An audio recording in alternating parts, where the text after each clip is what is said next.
Hey, what's up, guys? Tony here, and this is another MLB 2011 Road to the Show with Matt Adams, and I'm dedicating this commentary to MSB Ballstar 20. Dr. Ballstar sent me a couple messages, and he's like, when are you going to be doing the next Road to the Show? And I was like, you know what?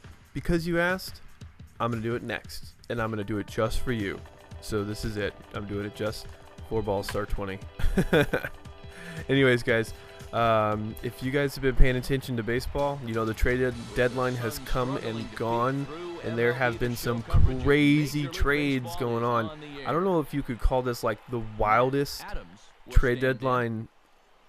I'm not saying ever, but in recent history, it's been pretty crazy. I don't have all the trades. I went looking for all of them. I mean, I've heard them, you know, on ESPN, on the radio. During the Padres game, you know, of all things, when we were playing the Rockies, I thought he caught that ball. I was like, what? Anyways, so here I'm gonna go down the list, and well, let me tell you this first. I know that the All-Star game really is that turning point from the first half of the season to the second half of the season.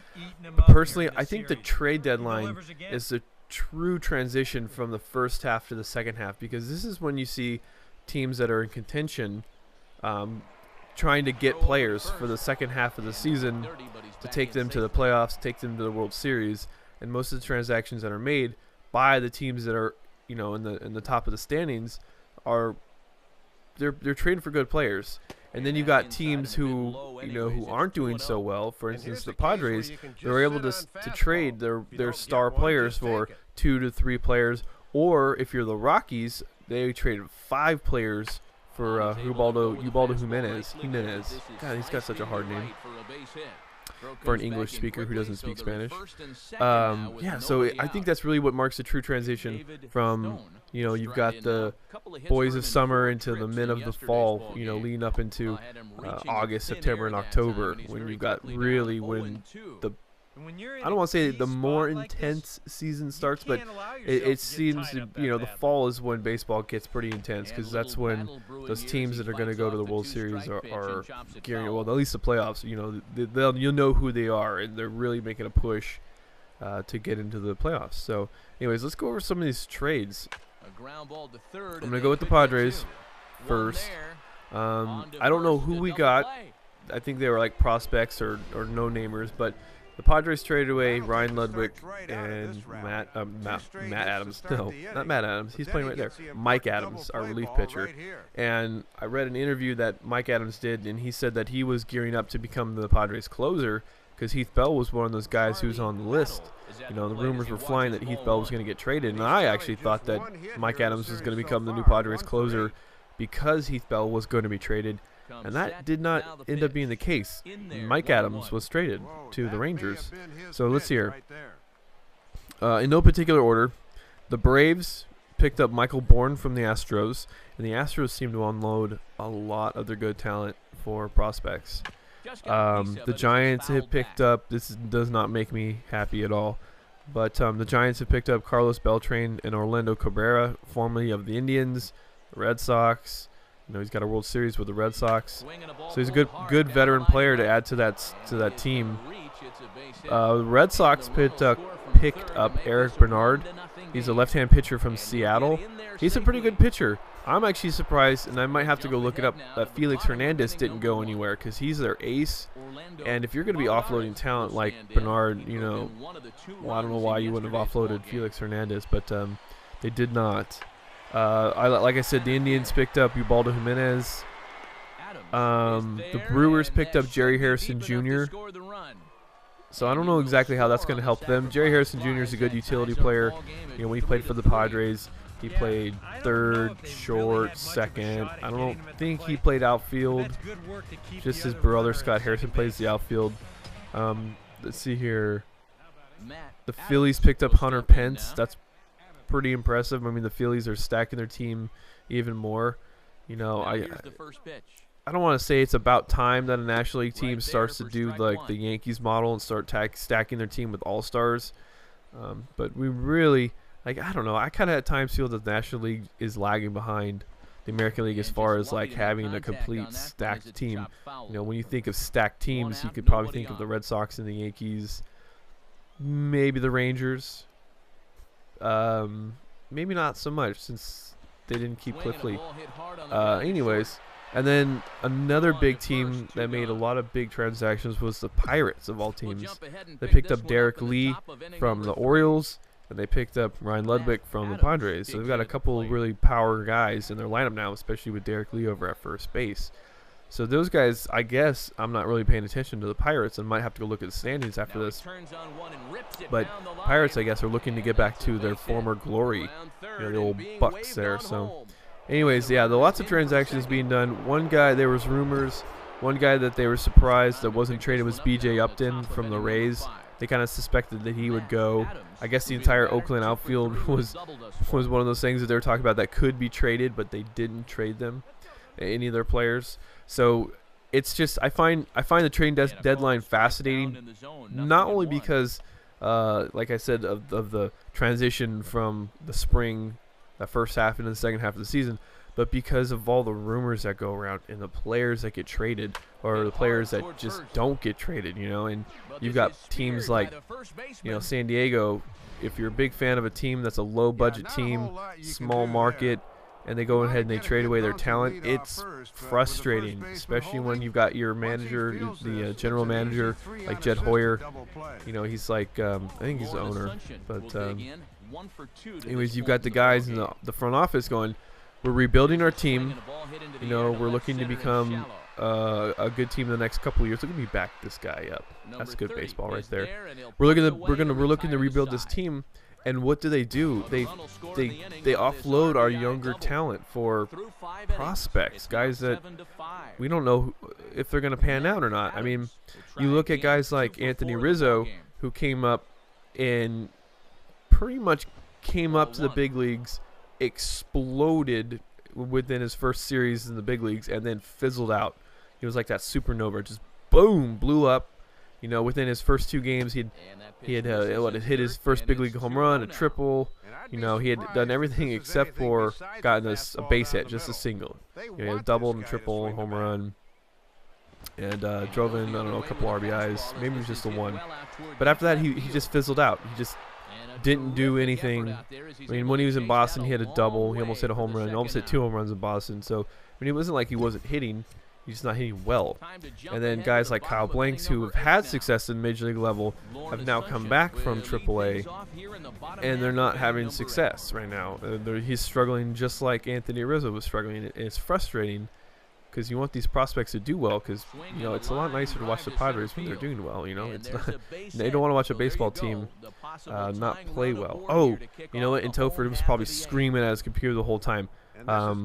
His favorite player, Kobe Raspis, I guess, got traded. I don't know where, but I just remember him talking about it. So that's another name player, which is kind of surprising that they traded a guy from the Cardinals, which is, you know, a very powerful National League Central team, to wherever the hell he got traded to. It was probably Toronto or some shit.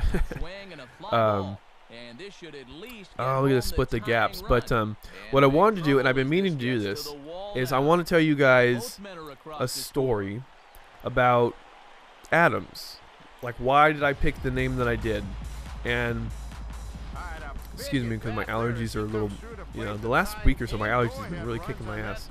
So if I sound a little congested, it's probably because of that. Anyways, one of my cousins was a Major League Baseball player. His name was Ricky Adams. You can look him up. He didn't play very much because he blew out his knee, I guess. Apparently he was kind of an asshole too. So the Major League clubs were willing to work with him if he wasn't such a dick. But that's what happens when you're just not a nice person. So basically, here's this: Ricky Adams. He was signed by the Astros in 1977.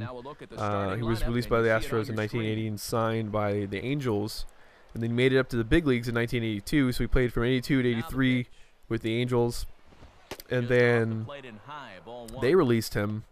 And then he got picked up by the Giants in 1980, I guess that would be 83, 84, and then he was back up in the bigs with the Giants in 1985. So he only played with 3 teams for 3, I think he played, 120 games total, so not even a full season in the big leagues, but he made it. And so when I was thinking about a name, I thought about this guy, Ricky Adams. I've never met the guy. From what I hear from my mom, he's sort of reclusive, and because he played, some Major League Baseball, he thinks he's better than the family or something like that. I'm not exactly sure what the deal is. That's just what I hear from my mom. So I don't know, but it's kind of cool that there's Major League talent, within my family. I know my uncle. I might or might not have mentioned this before, but my uncle, by marriage, so basically, my aunt on my dad's side married this guy. He was with the Indians for, God, like 10-something years, and he worked as what was called a utility coach or working coach. And he was the guy who caught bullpen, hit ground balls through batting practice, things like that.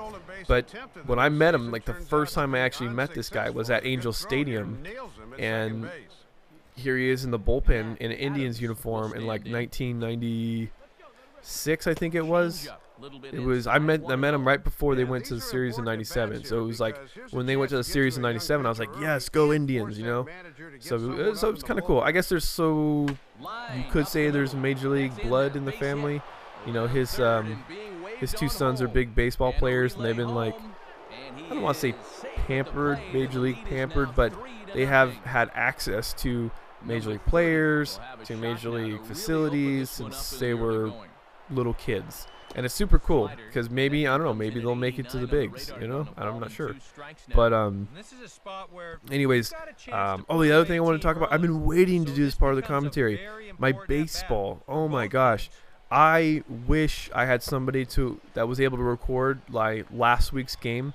I didn't have a game yesterday because we got rained out. It was really weird. I mean, it drizzled a little bit, but the field conditions were wet, and high school teams just no, we don't want you guys to play with the fields wet. They get really scared. They think we're gonna trash the fields, which some teams do, but I mean, our team's really good about raking the field and dragging the field after a game, and so we take care of our fields because we want to play. But anyways, last game, I played right field all game. This last season, I don't know if you remember me mentioning this, but I've been playing a lot more outfield. My younger brother plays third base for my team right now. I'm usually a third baseman, but because we've got some injuries and lack of players, I volunteered to go out and play some outfield. And there's nothing harder than bringing an infielder out to the outfield because your first step on the pitch is always in. You're moving towards the hitter. And that got me into some trouble because I would move in and the ball would be hit to me, and the first instinct for an outfielder is to take a step back, and then charge the ball if you have to. And excuse me. And so basically, I ran into a couple situations last season where a ball was hit over my head because I'd taken that first step, and all my teammates would give me shit you can't take that first step in. I'm like, I know, it's habit.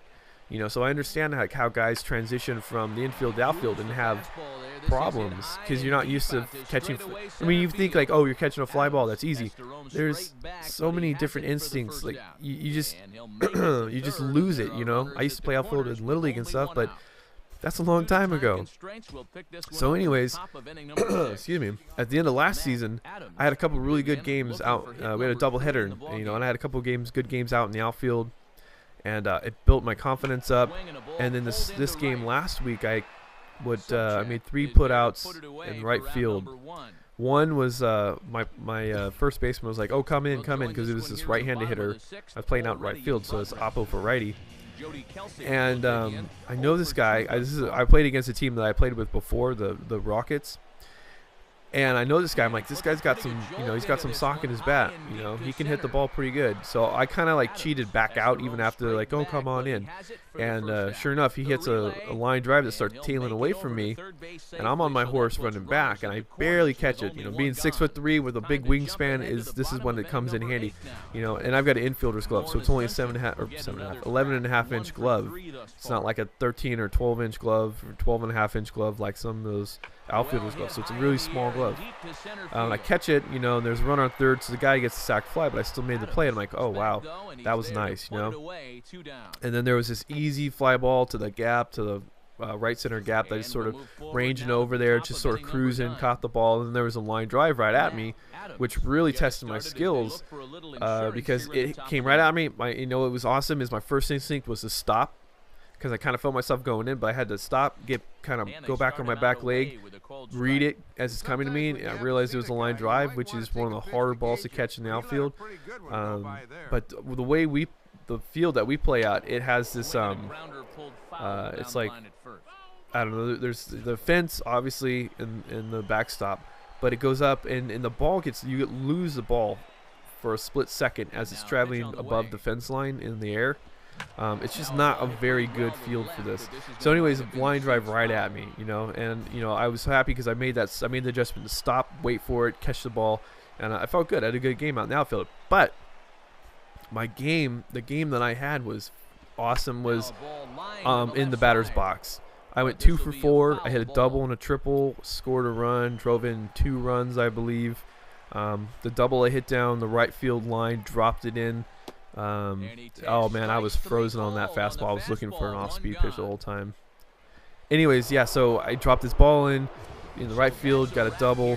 My next at bat, you know, I hit this right center gap, one hop the wall, and so it ran that one out for a triple. Thought I was gonna die. So anyways, guys, I'm having to cut short that commentary about my baseball, but it was a good game. I really wish somebody was able to record it, so I didn't get any of that, unfortunately. Training points, what I'm doing is I'm putting out 105 points into my speed, and I put 50 points into my arm. You'll see me like go dance around here looking for this, and I go and put it back into the speed. I want to get my player faster, start stealing bases and stuff like that. So anyways, guys, that's this video. Thanks for watching, thanks for subscribing, and I'll talk to you later.